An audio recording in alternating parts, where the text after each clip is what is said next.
नमस्कार. संताजी घोरपडे मराठा साम्राज्याचे सरसेनापती यांच्याबद्दल माहिती आपण आज या व्हिडिओमध्ये पाहणार आहोत.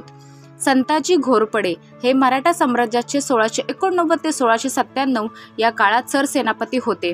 हे छत्रपती राजाराम यांच्या सत्ता काळात घोरपडे सरसेनापती पदावर होते. धनाजी जाधव यांच्यासोबत घोरपडे यांनी जवळजवळ 17 वर्ष मुघल सैन्याशी लढा देऊन मराठा साम्राज्य तगवून धरले होते. छत्रपती शिवरायांनी स्थापन केलेले हिंदवी स्वराज्य हे छत्रपती संभाजी महाराजांच्या मृत्यूनंतर पूर्णतः नष्ट होत असताना सरसेनापती पदाची वस्त्रे, मामलकत, मदार हे भूषण स्वरूपी पद व काळ्या पांढऱ्या रंगाचा झेंडा छत्रपती राजाराम महाराजांनी सरसेनापती संताजी म्हाळोजी घोरपडे यांना देऊन स्वराज्याची पूर्णशः बांधणी करण्याचा विडा दिला. सरसेनापती संताजी घोरपडे यांचा जन्म सांगली जिल्ह्यातील भाळवणी येथे इसवी सन 1645 साली भाऊबीजेच्या दिवशी झाला होता.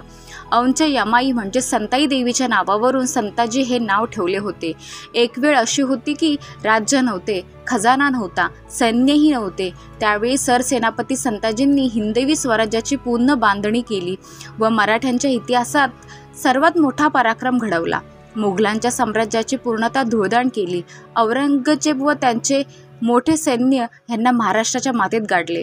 त्यांनी मुघलांची आर्थिक, शारीरिक व मानसिक हानी मोठ्या प्रमाणात केली. अशी हानी करणारे सरसेनापती संताजी घोरपडे हे मराठ्यांच्या इतिहासातील एकमेव पराक्रमी वीर होते.